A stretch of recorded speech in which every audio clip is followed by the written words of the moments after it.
Paul Kagame se tourne vers la Russie. Kagame accueillit Koluka Russe.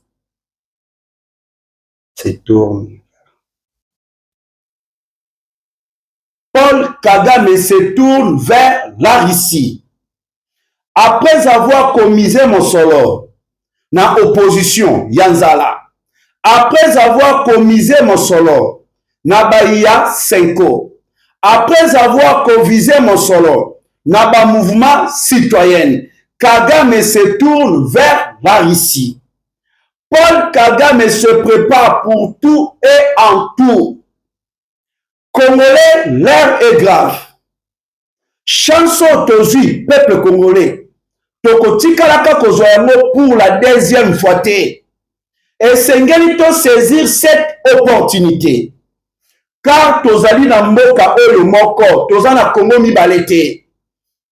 Paul Kagame azosala nyonso po azongela influence na ye na mboka na biso ya Congo. Négociation na niveau ya Doha. Kagame a imposé alobi soki bolingi ngai Kagame nalongola ba militaire nanga na mboka ya Congo elongo bani na Tshisekedi asala maye oyo Joseph Kabila asalaka na tour na ye bandeko ba condition nini oyo Kagame apesi alobi sa ba condition wana akotika mboka ya Congo te kino liwa na ye. Kagame aye kobenga pointe intervention ya ba sniper français na ba sniper polonais baya pona koede ye à maintenir toujours contrôle na Rubaya. Bandeko, qu'est-ce qui se passe?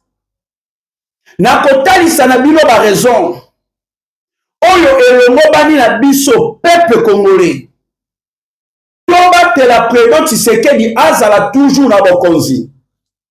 Tant que Kagame azali président na Rwanda elongo bani na président Félix Antoine Tshisekedi Tshilombo yepe azala président na Congo. Mais soki totiki chef de l'état congolais Félix Antoine Tshisekedi Tshilombo alongwa na pouvoir boye bayango marionnette ya Paul Kagame nde moto akozala installé na mboka ya Congo. Et le plan de la balkanisation de la République démocratique du Congo bandeko ekokota mbala moko bandeko. Je dis bien l'heure est grave. Nakotalisa na bino comment est-ce que ba opposa ya nzala wana ba manipulaka peuple congolais toko bandana ba propos jama kabunda utaki koloba ya ko confirmer que le président Tshisekedi asalaki accord na Joseph Kabila poye azala na bokonzi na mboka ya Congo. Kaka ye moko jama kabundi ayaki ko se contredire ye moko bandeko tofongola miso. Nakotalisa na bino manipulation ya Martin Fayulu Madidi. Fayulu azali koloba ete loi ya référendum oyo Félix azana kati ya kolekisa ezali pona kosedele Paul Kagame ba parti ya est de la République démocratique du Congo. Mais kaka ye moko Martin Fayulu aye koloba lisusu nini bandeko ba contradiction kaka na kati ya maloba na bango.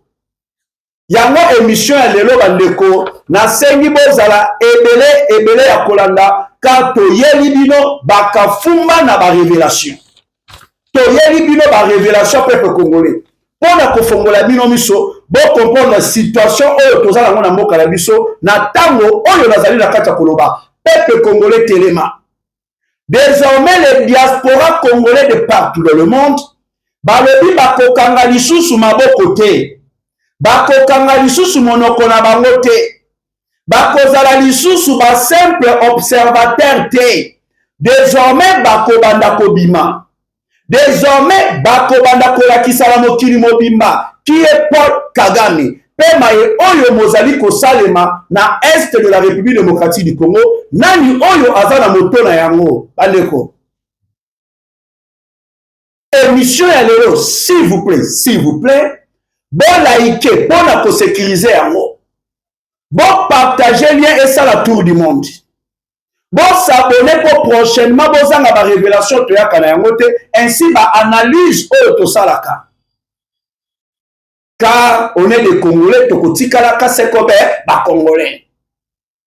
Bonjour et bonsoir, chers fidèles internautes de partout dans le monde, j'espère que vous allez bien. Merci beaucoup à ma Congolais de père et de mère, le diaspora congolais de partout dans le monde. Bande kona biso oyo bazali na este, tango nyonso, bazana kati ya kokomelaka biso, kotalisa biso ba réalité. Ya maye oyo bazali ko traverser na este, ya kosala biso pasi mingi na mawa. Est-ce que ba Kinois na ba Kinoise, ba koyeba en réalité makambo ya koleka na este? Vraiment bande kona biso na este, on est du cœur avec vous. Nzamba kosunga kimia et kozonga, la paix durable. Kimia ya libela na libela et kozonga. Na pesi bino nyonso mbote ba ya bonsoir, na pesi bino ba bonsoir. Ba ya bonjour, na pesi bino ba bonjour. Ezali ko dépendre na ngonga oyo bozeli émission oyo. Car KN8 télévision, Petouza télévision, ezali wana pona ko informer bino en temps réel. Bandeko. Ba pasteur bozali wapi? Ba oyo bazali ba véritable basali ya Nzambe bozali wapi? Naza kolobela ba pasteur ya ba commerçant te. Ba pasteur ya ba affairiste te. Mais naza kolobela ba véritable basali ya Nzambe. Car na makambo yo motali constitution et le moment te ba pesa na bino mbongo pona ko soutenir changement de la constitution. Car esengeli na bino bolandela makomi ya Nzambe. Ba chef coutumier ya mboka na biso bakotaki na bakob pona kosede ba mabele na bapaya. Lelo sort na bango ezali wapi? Ba perdre pouvoir na bango. Bakomi kozala remplacé par des tout Rwandais. Ba longoli yo ba chef coutumier ya ba Congolais, ba chef coutumier ya ba tout Rwandais. Pourquoi? Po batosaki likambo ya mabele te. Même Bible eza koloba na Deutéronome 17 à 15, si je ne me trompe pas le verset. Pona mokonzi na katikati ya lingomba ya bandeko na yo, okoki jamais komipesa na mopaya akoma mokonzi na yo. Mais notre pays tozaki tomipesaki na bapaya. Basala Nzambe bamipesaki na bapaya. Mopaya zumboka oyo a dirigé yango. Malheur est frappé mboka ya Congo parce que tu respectes ma komi ya Nzambe te. Na mboka oyo il y a des choses bandeko na ngai na kotalisa bino raison pourquoi et le moment ni to garder président Tshisekedi azala na bokonzi na mboka ya Congo. Tovanda awa na mboka oyo Joseph Kabila président. Na date ya le 30 juin 2010, oyo ezali date historique de l'indépendance de notre pays. Tomona ba président africain ebele aya. Tomona roi belge aya. Joseph Kabila aye kokoma bandeko. Ata même ba conseil des ministres. Si le président de la République a koti makambo bandi. Na sima ya président de la République moto mosusu akoki kokota lisusu te. Na ba pays nyonso ezalaka bongo. Si un chef de l'État a commis mbala moko événement bandaka. Mais na époque wana Kabila koma moi événement ebanda ezalité parce que le véritable maître a koma quitté. Parce que le véritable président ya mboka ya Congo a koma quitté. Bandeko. Président monani Paul Kagame. Kagame ye kokoma na 2 heures du temps ya retard. Mbala moko bandeko makambo bandi. Non parce que Kabila koma ki et bandaki te elongo banaki le véritable maître, le véritable président. Tango Kagame azwa komi mbala moko makambo bandi. Bandeko ya interpeller bino na elongo moko te. Kabila voulait aussi ya kosala lolenge moko na président Tshisekedi. Ndenge Kagame asala na ye Kabila lilingi ya pama marionnette. Kabila aussi voulait aussi que président Tshisekedi azala marionnette na ye. Le chef de l'État a refusé. Je ne peux pas prétendre être président na mboka oyo nazali na totalité na yango mobimba te. Le président de la République a fait une décision, dire, il y a la coalition FCC Cash, il y a tous les intérêts, il y a ma Congolais, Oyo Kabila, après ça, comme on a Paul Kagame. C'est parmi les déclencheurs de cette agression rwandaise. Tant que Kagame a posé la Mokonzi, na Rwanda, et le moment la biso peut on maintenir. Président Tshisekedi azala Mokonzi na mboka ya Congo pour continuer comme ça la pression na Paul Kagame. Makambo ya ba M23 ba de bandi lelo te. Et banda avant même le président Tshisekedi a comme président na mboka ya Congo. Depuis l'époque ya Joseph Kabila, mais bon le bananga bandeko, ata mukolo moko. Bon balancer ta vidéo. Là où Joseph Kabila a dit que nous sommes agressés par des militaires et armée à Rwanda. Nous sommes agressés par Paul Kagame. Kabila Loba Yangote. Aujourd'hui, nous avons un président, un véritable Congolais de père et de mère. Oh, il y a beaucoup courage. Il y a côté l'élément. Côté la mongongo naye. Il y a côté la véritable Congo ya agresseur. Il y a qu'au pointer du doigt. Na pays où ils allaient quoi agresser biso. Aujourd'hui, dans l'organisation internationale, ici, quand nous sommes ce qui est dans le cas, à tel ça, nous s'appuyons clairement que nous sommes agressés par Paul Kagame. Mais Kabila Tika Rosala Yangote. C'est parmi les raisons que le Seigneur n'a pas sauté maintenir pendant ce qu'il dit. Azala toujours le pouvoir. Pour assurer c'est la guerre Oyo et où met la plus de 30 ans à l'est de la République démocratique du Congo.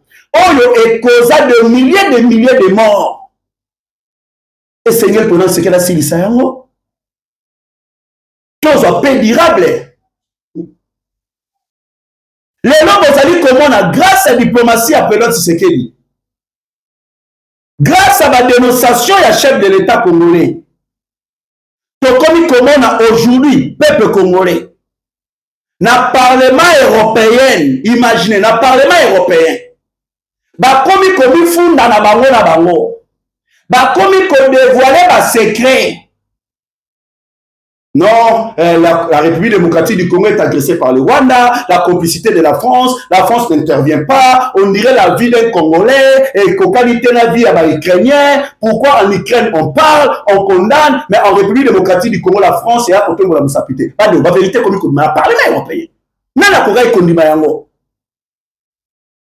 Bitumba oyo eza bitumba moko facilité. Et loko wana elongo bani ba Congolais ba tia yango na mutu na bango. Car la France eza na sima ya Rwanda. Jusqu'au jour d'aujourd'hui, la France continue toujours de jouer l'hypocrisie. En catimini, la France continue toujours ya kotinda ba mandoki. Pour na ba M23. Ya ko déployer ba batunaye. Ba kele en renfort na ba M23. Ba matériel militaire la France ezalaki na Sénégal, na Mali, na Burkina Faso, na Niger. Ba matériel militaire nyon sona qui se retrouver et pas ya ba M23. Et le M23 ba ko utiliser pour nous agresser. Paul Kagame a moni pression et qui makasi pour récupérer cité minière de Rubaya. Kagame a tel le binon autrement ya kosala ezalité. Kagame a sengi intervention. Il y a ba sniper français ainsi que ba sniper polonais baya ko épauler afin de barrer la route. Na ba wazalendo, na ba FARDC pour ba kota na cité minière de Rubaya te. Bandeko, il y a eu la présence de mercenaires français. Présence ya ba Posopembe. Ravitaillement, il y a des bombes, des munitions, des mandoki, il y a des M23. Kagame a tel lobby pour accéder à l'ongola militaire na Congo et sengeli ba autorité ya mboka ya Congo bandi ma condition na ye. Il faut se connaître la condition ya ngo. Il faut boyoka condition ya ngo peuple congolais. Ah, non, c'est parmi les raisons que nous devons garder le président de la République quand ça va toujours au président de Mboka Congo.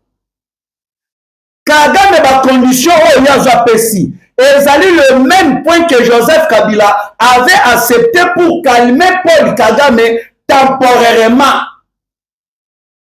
Et c'est ma condition Kabila Ndimaki. Kagame alobi, je suis le commandant suprême. Travailler M23. Ce n'est plus affaire de manipulation. Et c'est ngeli toke de tout droit la but. Et ça, sous tes présences, il y a tout pour la biso. Pour sécuriser la communauté Banyamulenge.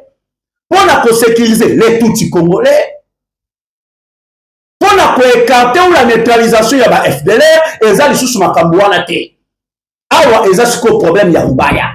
Parce que on a qui va raison pour utiliser pour justifier la présence de militaire en Abisso. Mais le coup la vérité est bannie. Moi que de gauche à droite égalité et c'est ngeli to partager pouvoir to kabola pouvoir le gouvernement ya Kinshasa. Bandeko Kagame a yoko pesa ma condition.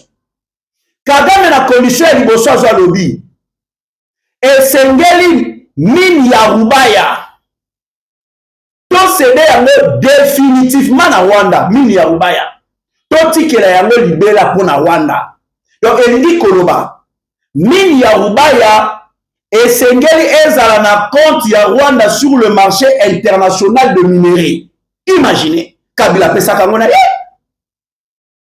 Kagame azolobi le gouvernement congolais esengeli etika kosala ba usine ya raffinerie de l'or to ya ba minerais mosusu na est de la République démocratique du Congo.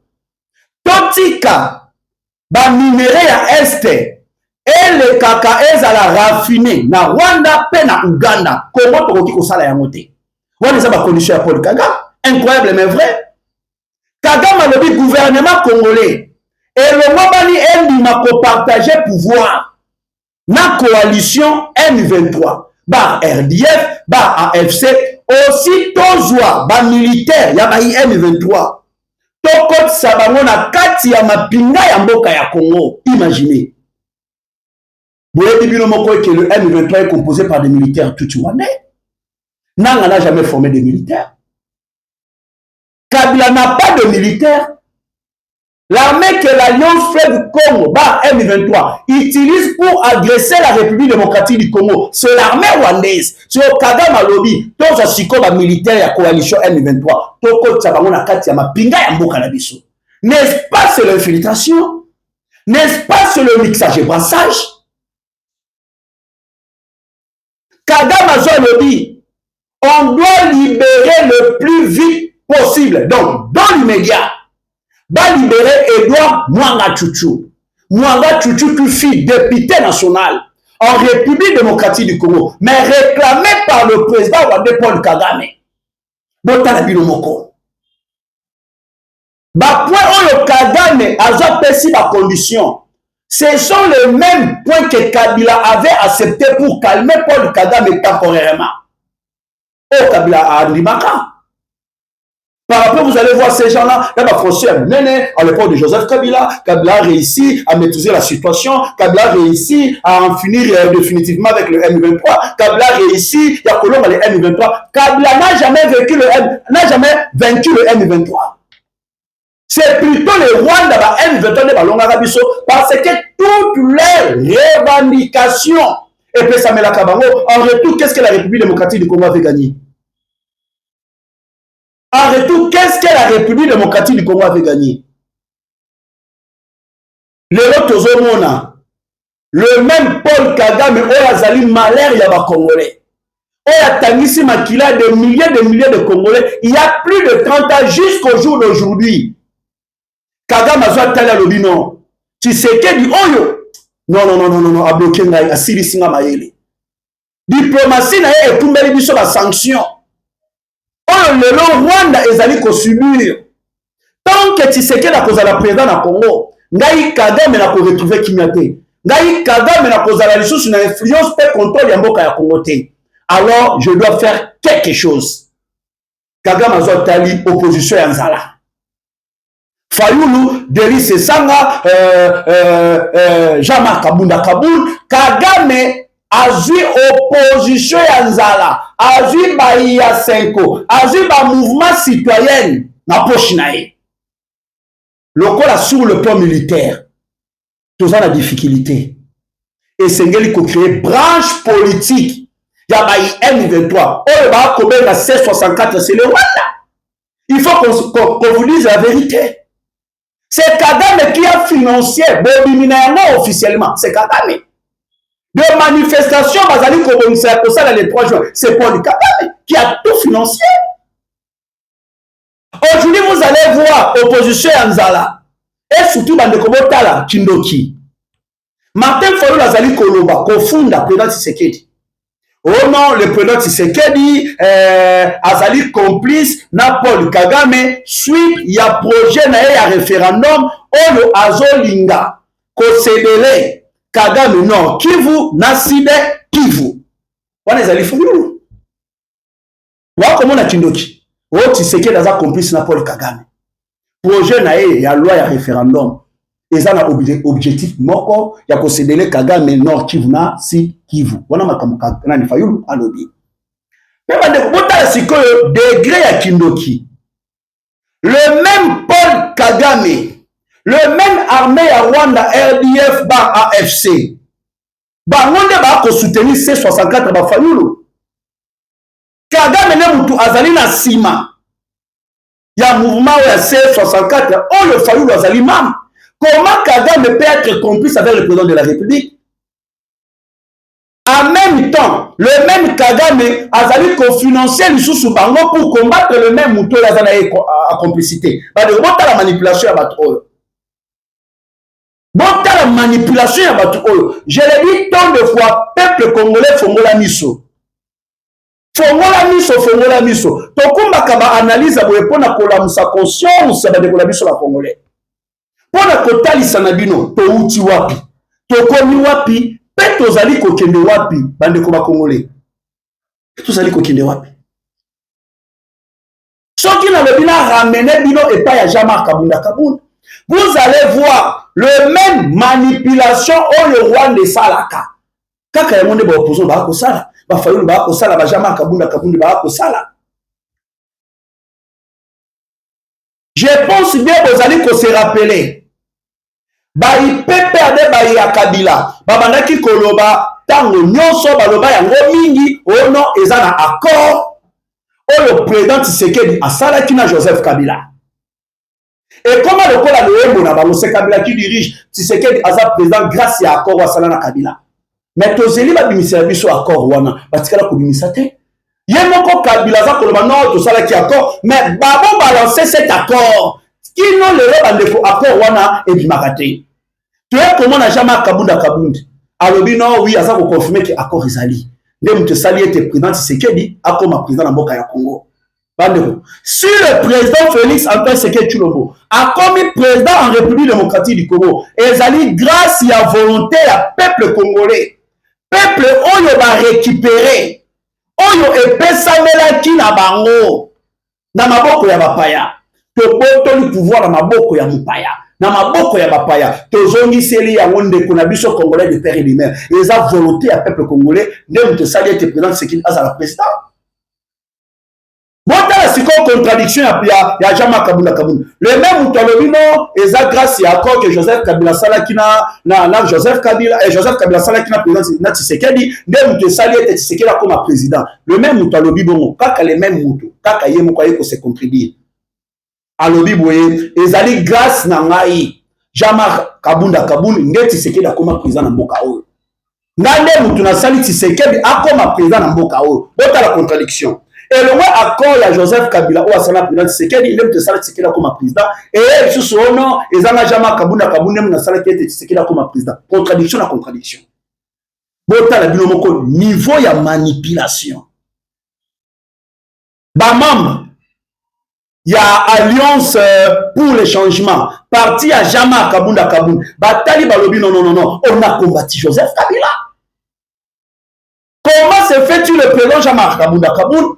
Aujourd'hui, il est en train de bouffer l'argent à Kabila, il y a Paul Kagame, le même personnalité. On a basé na Simea Kotang Samakila, na Est. Plusieurs chaînes ainsi que le site, ils allaient confirmer plusieurs vagues de démission na alliance pour le changement. Alliance Fleuve Congo. Vague ya ba démission au sein de l'alliance pour le changement parti ya Jean Kabunda Kabunda. Bazana kati ko démissionner. Tant oyo ils attendent un Zambi. Babundisaka ya Nzambe te. Tant oyo ils attendent ya ba Congolais. Tant oyo ils victoire ya ba Congolais. Bamakila ba innocent na ba innocent pe tanga pona mboka oyo je telemi. Nous allons changer cette constitution. Depuis mboka nini oza ko soutenir le changement de la constitution. Depuis mboka nini Kagame a touché la constitution en mboka depuis 17 fois. Laurent Désiré Kabila na ngonga ya muke 3 fois. Joseph Kabila 4 fois. Mais elle comme pour tout rappeler ce que le président c'est qui dans un endroit relaté. Vous imaginez. Imaginez-vous. Je pense bien que na kokumbela ndenge na kolobela boza na kati ya ko comprendre toza pe lisusu na kati ya ko se comprendre na ndenge tozali na kati ya kolobela. Kagame se prépare en tout et pour tout. Kagame Atali, bon, je suis en train de financer cette opposition pour faire la pression à Tshisekedi ne puisse pas toucher cette constitution, aussi Tshisekedi ne puisse pas briguer un 3e mandat. C'est ce que Kagame est en train de faire. Mais de l'autre côté, Paul Kagame, face aux pressions croissantes des pays occidentaux, Kagame a lobino et Sengeli a accueilli vers la Russie. Paul Kagame a accueilli vers la Russie. Qu'on signe un accord de coopération nucléaire avec la Russie. Kagame a signé un accord de coopération nucléaire avec la Russie. Vous n'avez pas accord on a Kagame a signé, c'est pourquoi. Et ça accord il y a kolona nani matembele na Rwanda, il y a kolona pondu na Rwanda, il y a kolona nzete ya etabe ya manga, il y a citron, il y a lilala. Que ils ont accord pour déstabiliser la République démocratique du Congo, pour nous arracher la partie est de la République démocratique du Congo. Sur Babylone Koyapoye, et que président Tshisekedi alongwa bokonzi, moto mosusu aya na pouvoir, moto oyo akozala na poche ya Kagame, le pays va partir définitivement. Le plan de la balkanisation de la République démocratique du Congo et moi comment la poubelle et ça na ba mesa na bango et loko est retardé yango et loko est bloqué yango peuple congolais et ça dit arrivé au pouvoir il y a président Félix Antoine Tshisekedi Tshilombo et ça dit arrivé au pouvoir il y a président Donald Trump. Vous te bloquez par la balkanisation de la République démocratique du Congo. Et c'est une conscience n'a biso sala. Kibomoto n'a biso sala. Nous sommes des Congolais, nous avons le devoir. Yakobunde la mboka oyo. Nous avons le devoir yakobunde la mboka oyo. Ozomona motoloko la prince Epengerebe. Yakoloba ete journée à le 3 juin 2026. Moto oyo akobimisa mutuka na ye akolela mutuka wana okaisi ya prince Epengerebe alobi yango pamba Epengerebe mais botuna motuna appartement oyo prince Epenge asombi na poto azwi mosolo wapi aza na opposition azwi mosolo ya kosomba appartement oyo azosombi na poto wana wapi bamituka prince Epenge aza kotambola na yango azwi mbongo ya kosoma mituka wana wapi aza na opposition po mitu na motuna bato wana bakei koreklite bazwi bakuluna na bamachete bapesi na bango et surtout j'insiste tant de fois ya kolobaka na bino nous avons le M23 oyo bazalaka déjà na Kinshasa ba M23 na mpo bakota en action bazelaka nde sikoyo bamouvement baévénement ya boye. Vous allez penser que non, non, ce sont des simples civils, ce sont des Congolais. Or, qu'il y a des terroristes aussi à M23. Leur mission, c'est de créer le chaos. Leur mission, c'est de déstabiliser les institutions du pays. C'est parmi les raisons pour comment on va déployer la peine. Parce qu'avec la police, la police, c'est facile à manipuler. Il suffit que je continue à faciliter. On a déployé des militaires. Pour piller le magasin, parce qu'ils vont collaborer avec d'autres policiers. Parce que même au sein de la police, il y a l'infiltration. Ils vont collaborer. Comme ça, les abonnés, vraiment baba les réels,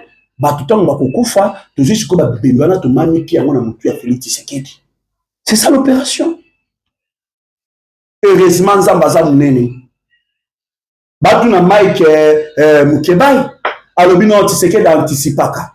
Tshisekedi, c'est un bon leader, c'est un bon politicien. Pour ça, comment on a commis ça, comment de jouer. Non, Tshisekedi vraiment ça na yango na makila. Francis Kalomba Zalobi. Abaye oyo baza na monopole ya mobilisation lokola UDPS bazalité. To créer la plateforme ebele, ba coalition makambo ebele. Mais tous allons en mesure ya ko mobiliser lokola UDPS. Francis Kalomba Zalobi. Et le 3 juin bandeko ba activité ko salema normal. Bato bakokende eloko moko ya mabe ekoleka te. Pe mokili mobimbe komona ete ke opposition na baza na batute, ce sont les commerçants. Ce sont les commerçants. Nalobaki loto sala analyse bandeko na kumbela bino bo comprendre qu'est-ce qui se passe. Mais avec Dieu, nous vaincrons. Tokolonga. Tokufisi bato ebele, tokufisi bandeko ebele.